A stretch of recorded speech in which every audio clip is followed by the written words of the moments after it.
कि कमज़ोर हो रहा है जैसे जैसे समय जा रहा है और मजबूत हो रहा है। अभी तो आपने स्वयं ही फरमाया कि 47 दिन हो गए और ये देश का एक बड़ा आंदोलन बनता जा रहा है। तो आप खुद देख लीजिए ना, बात यही है। अगर हम लोगों 47 दिन में कोई रिजल्ट अभी तक नहीं निकल पाया। हमारा रिजल्ट क्या है? हमारा रिजल्ट है बहुजन समाज के लोगों में, SC ST OBC और माइनॉरिटीज़ के लोगों में अवेयरनेस क्रिएट करना कि ये रास्ता है आंदोलन के ज़रिए और कोर्ट के ज़रिए मिक्सचर करके ये रास्ता है। आपकी कोई भी मांग पूरी होगी वो अवेयरनेस। और पहले रोना नहीं है, रुलाना है, डरना नहीं, डराना है, नौकरी नहीं, न्याय चाहिए, और घर घर संविधान, संविधान से हर समाधान, इज्जत और इंसाफ की लड़ाई हो रही है। तो उसके लिए आप देख रहे हैं कितने लोग जुड़ रहे हैं। कोई डॉक्टर रितु को नौकरी चाहिए, डॉक्टर रितु को नौकरी तो अभी 5 मिनट में मिल जाएगी। डॉक्टर रितु को नहीं, डॉक्टर रितु को ये भी ऑफर की जा रही है कि आप अपने 10-15 लोग बता दो, हम आपसे बगैर रिश्वत लिए, आमतौर पे RSS वाले रिश्वत लेके अपॉइंट कर रहे हैं ना, बोल रहे हैं 10-15 लोग भी दे दो, हम बिना रिश्वत के लगा देंगे। पर डॉक्टर रितु कह रही है नहीं, मुझे उन 10-15 लाख टीचर्स की नौकरियां चाहिए जिनको NFS के जरिए हटाया गया है, जिनको बैकलॉग जो खाली पड़े हैं वो बैकलॉग कहाँ हैं। ये 10-15 लोगों की रिश्वत, ये मेरी अपनी नौकरी की रिश्वत अपने घर में रखो, ये डॉक्टर रितु बोल रही है। तो मैं ये समझता हूँ ये आंदोलन बहुत सफलता से चल रहा है और जैसे जैसे टाइम जाएगा ये अपनी असली मंजिल को ज़रूर पहुँचेगा। अम्बेडकरवाद जीतेगा, मनुवाद हारेगा। नहीं, देखिए, हम लोग बार बार मिशन सेव कॉन्स्टिट्यूशन की तरफ से ये कहते आए हैं कि ये लड़ाई जो हम जीतेंगे बहुजन समाज की, SC ST OBC और माइनॉरिटीज़ की, वो हम जब ही जीतेंगे जब 80% हम लोग सड़क पे आंदोलन करेंगे, मगर पीसफुल आंदोलन होना चाहिए। हर हालत में, हर कीमत पे आंदोलन पीसफुल होना चाहिए, एक बात। और दूसरा 20% हम कोर्ट की अदालत से लड़ाई जीतेंगे। तो उसी का कॉम्बिनेशन का रिजल्ट आप लोगों को नज़र आ रहा है कि आप पूरे देश में कह रहे हैं, मेरे ख्याल से देश से बाहर भी जितनी सपोर्ट अम्बेडकरवादियों की पूरी दुनिया से मिल रही है, और वो भी हम लोग स्वयं, डॉक्टर रितु, हम और मिशन सेव कॉन्स्टिट्यूशन की टीम जो है, डॉक्टर रितु खुद पंजाब की कन्वीनर हैं मिशन सेव कॉन्स्टिट्यूशन की। हम लोगों को, आप सबसे महत्वपूर्ण बात यह है कि देखो, आप कोई पॉलिटिकल पार्टी उस तरीके से हमें सपोर्ट नहीं कर रही। ये ऑर्गेनिक आंदोलन है, स्वयं जो ज़मीन से फूट के ऊपर निकल रहा है, और उसकी इतनी बड़ी सपोर्ट होना, मैं समझता हूँ ये अनप्रेसिडेंटेड है।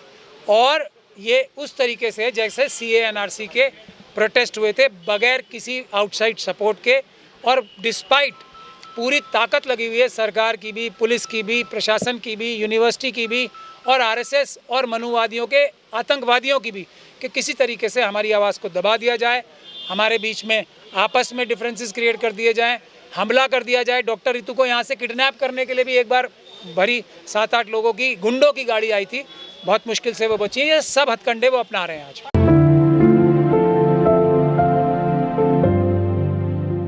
3-3 IO बदल गए, और हर एक चार्जशीट, सारी इन्वेस्टिगेशन, हमने ये आर्ग्यू की कि ये पास होके आती है कमिश्नर लेवल से,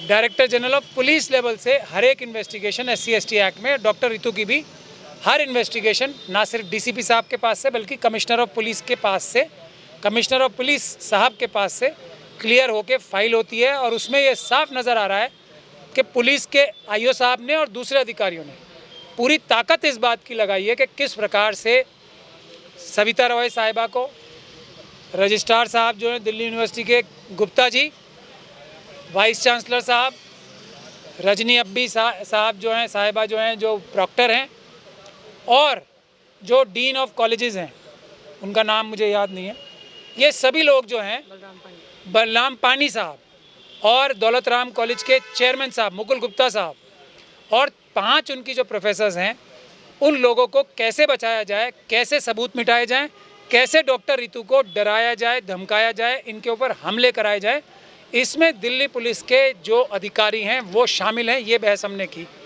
और इसमें कमिश्नर साहब के बगैर पत्ता भी पर नहीं मार सकता, ये हमने बहस की। तो जज साहब ने भी बहुत सारे सवाल पूछे, जिसका जवाब ना तो पब्लिक प्रोसिक्यूटर साहब दे पाए, जिसका जवाब ना IO साहिबा दे पाई।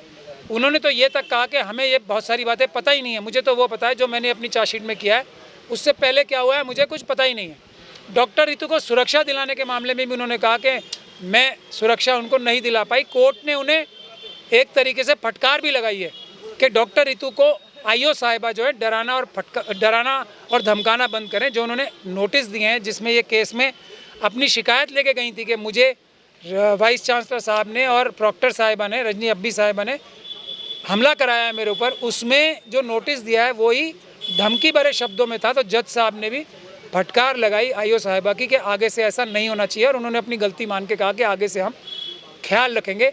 ये हुआ है। अब कोर्ट ने ये कहा है कि अगली डेट जो कि 7 नवंबर तय हुई है उसमें सभी पुराने दोनों आईओ और सारे जो जितने भी हायर ऑफिसर्स हैं वो सब अपना इकट्ठा करके जवाब लाएंगे।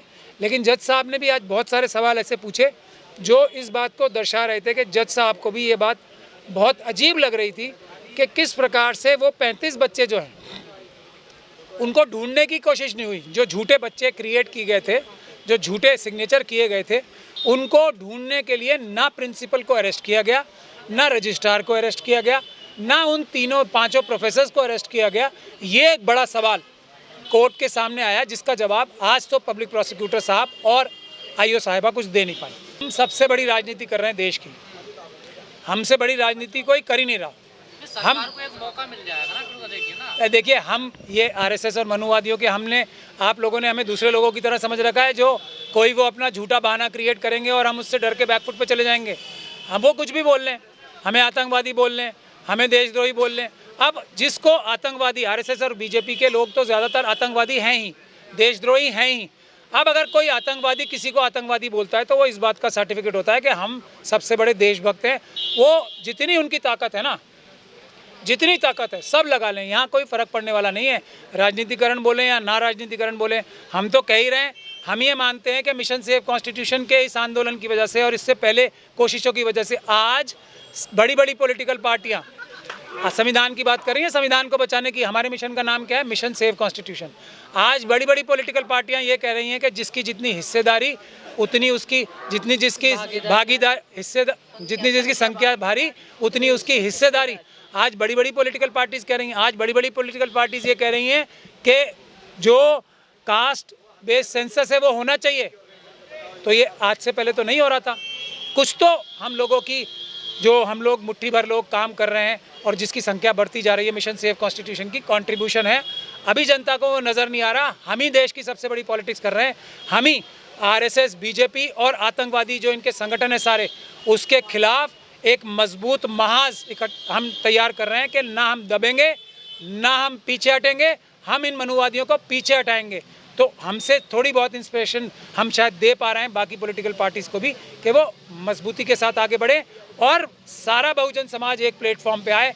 हम तो कोई पॉलिटिकल पार्टी वाले हैं नहीं, लेकिन अगर किसी पॉलिटिकल पार्टी में या किसी दूसरे पॉलिटिकल पार्टी में नॉन बीजेपी और नॉन आरएसएस कुछ अगर आपस में इख्तलाफ हैं, कुछ आपस में डिफरेंसेस हैं, तो हम कोशिश करके वो दूर कराने की भी कोशिश करेंगे, क्योंकि हम नॉन पॉलिटिकल है। इसलिए हम बोलते हैं हम सबसे बड़ी पॉलिटिक्स कर रहे हैं। छल ना छल तो उस पर डिपेंड करता है कि हमारा नॉन पॉलिटिकल आंदोलन, जो सबसे बड़ा पॉलिटिकल आंदोलन है, वो कितना मजबूत रहता है।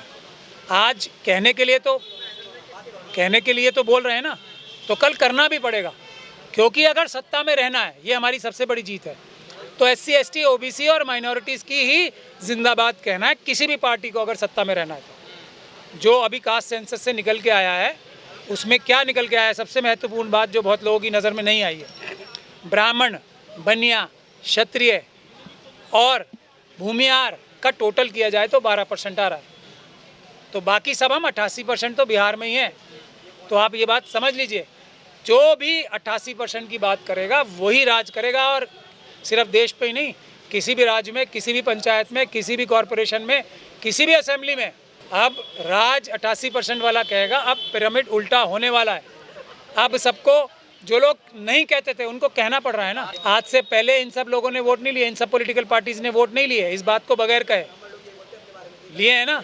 हिंदुत्व के नाम पे लिए हैं ना वोट, भाई को भाई से लड़ा के, बहन को बहन से लड़वा के वोट लिए हैं। अब वोट मांगने का जो एक तरीका है, उसमें आप इतना बड़ा पैराडाइम शिफ्ट नहीं देख रहे। अब हिंदुत्व या हिंदुत्वा वो बहस बंद हो गई ना। अब जनेऊ की बहस बंद हो गई ना। अब असली मुद्दे आ गए हैं, ये हम समझते हैं। प्रधानमंत्री कह रहे हैं कोई जाति पाति नहीं होती, गरीबी से बड़ी कोई जाति नहीं है देश में। हाँ, मगर मैं ये कह रहा हूँ कि गरीबों में भी ज़्यादा बड़े गरीब, ये 88% है। तो सबसे पहला नंबर किसका आना चाहिए? जो ज़्यादा गरीब है ना, जो गरीब भी हैं और उनके साथ कास्ट का और दूसरे बर्डन भी हैं, जिनके ऊपर दूसरा वज़न भी है, सिर्फ गरीबी का ही वज़न नहीं है, उनके ऊपर एक और वज़न कास्ट का भी है। तो उनका ख्याल पहले रखना चाहिए ना। प्रधानमंत्री जी देखिए, वो तो जो उनको बोला जाता है वहाँ से, मोहन भागवत जी कुछ बोल देते हैं, कुछ वो बोलते रहते हैं, उनको कुछ खुद के तो विचार होते नहीं हैं। बिल्कुल कर रहे हैं ना। कल मोदी जी के पास कितने पैसे थे, यही बता दो आप मुझे। थे नहीं, फ़कीर के पास तो एक मोटरसाइकिल भी नहीं थी ना। आज इतने पैसे कहाँ से आ गए? ये और मोदी जी का तो सबसे छोटा एग्जाम्पल है, वो तो प्रधानमंत्री हैं, तो उनके पास तो पैसे ज़्यादा करोगे आप लोग? करेंगे, मतलब आप हैरान हो रहे हैं उस बात को। इसका तो सबसे पहला बंटवारा होगा। ये जो आरएसएस और मनुवादी कल को स्कूटर पे घूम रहे थे, झुग्गियों में रह रहे थे, छोटे छोटे मकानों में रह रहे थे, वो आज सब बड़ी बड़ी गाड़ियों में घूम रहे हैं, बड़े बड़े फार्म हाउसेस बन गए उनके। वो सब हमारा तो है। हम लोगों ने मेहनत से नौकरी में गए, नहीं, मेहनत से उन्होंने डकैतियाँ डाली हैं, मेहनत से उन्होंने चोरियाँ की हैं, मेहनत से उन्होंने अडानी जैसे लोग बनाए हैं। ये कौन सी मेहनत हुई? और पिछले 9 साल में एक मोटरसाइकिल भी नहीं थी जिसके पास, वो मर्सिडीज़ आ गई। ऐसी कौन सी मेहनत है? चोरी की मेहनत नहीं चलेगी। लेकिन सुप्रीम कोर्ट में भी जो भारत सरकार का स्टैंड था, क्या था? शुरू में मना करने का ही था ना। लेकिन हमें अपने लोगों से, 88% लोगों से ये कहना है कि आप कम से कम हमारी इतनी तो मदद करो, मिशन सेव कॉन्स्टिट्यूशन की चिन्हित करके रखो। किसके पास स्कूटर था, किसके पास मर्सिडीज़ आ गई, किसके पास छोटा घर था, किसके पास बड़ी बिल्डिंग आ गई, किसके पास कोई धंधा नहीं था, आज वो बड़ा शेयर ब्रोकर बन गया। अडानी जी का एक उसने कोई वो खोल लिया। इसकी लिस्ट तो बना के रखो भाई बहनों। जैसे ही हम लोग थोड़ी सी और पावर में आएंगे, हम रातों रात वो वापस लेके अपने लोगों में बांटेंगे। इससे तो उथल-पुथल मचेगी ना। इससे स्टेबिलिटी आएगी, इससे स्टेबिलिटी आएगी। जब वेल्थ बढ़ती है ना, ये इकोनॉमिक्स का बहुत बड़ा रूल है, जब वेल्थ जितनी फैलती है, कुछ लोगों के हाथ में रहती है तो उथल पुथल मचती है और उससे अफरा तफरी फैलती है, उससे पीस नहीं रहती। पीस आती है जस्टिस से। उनके हाथ में तो प्रधानमंत्री जी के हाथ में कलम है। प्रधानमंत्री जी से सिर्फ 5 मिनट के लिए कलम मेरे हाथ में दिलवा दो, मैं ऑर्डर कर दूंगा ना, जिसकी जितनी संख्या भारी उतनी उसकी हिस्सेदारी, ऑर्डिनेंस पास करा दूंगा, उसके बाद होता रहेगा।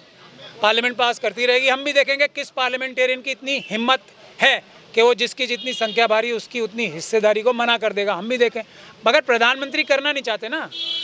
मुझे बना दो, 5 मिनट के लिए उधार दिलवा दो आप, मैं बता रहा हूँ, मैं ये कर दूंगा। मैं सारी इनकी प्रॉपर्टी, स्कूटर जो ओरिजिनल स्कूटर है ना, वो इनके हवाले करूँगा, मर्सिडीज़ अपने लोगों में बंटवा दूंगा। कलम तो चलानी है, सिर्फ वो इंसाफ की कलम होगी, अभी बेईमानी की कलम चल रही है। आपको लगता है आसानी से दे देंगे वो? मैं आपको कह रहा हूँ ना, 5 मिनट के लिए सिर्फ मोदी जी से उधार कलम दिलवा दो।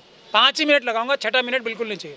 सारे बैकलॉग खत्म, सारा एनएफएस जो करेगा उसको SC/ST एक्ट लगा के जेल में भिजवाऊंगा। 5 मिनट के अंदर अंदर मेरा पूरा मसौदा तैयार है। 5 मिनट से ज़्यादा नहीं लूँगा, एक नोटशीट बनानी है बस। फंसने की शुरुआत हुई है, फंसना तो बाकी है अभी। ये ट्रेलर है, पिक्चर अभी बाकी है। ये मैंने आपको पिक्चर वो होगी जो ये सब मोटरसाइकिलें पे जिस पे थे, पुरानी वाली राजदूत 20 साल वाली पुरानी, जब उस पे नज़र आएंगे ये बहुत जल्दी। और जो इनकी मर्सिडीज़ और टोयोटा और BMW और फरारी में घूम रहे हैं ना, बड़े बड़े एक्सीडेंट भी हो रहे हैं, देखते हैं उसमें। हर बड़े एक्सीडेंट में RSS वाला ही कोई गाड़ी चला रहा होता है।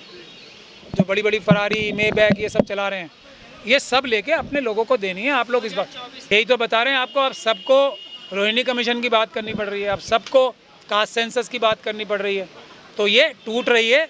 अब वही असली राजनीति होगी जो कि मंडल की राजनीति है। बाकी सब मिथ्या है, धोखा है, फ्रॉड है।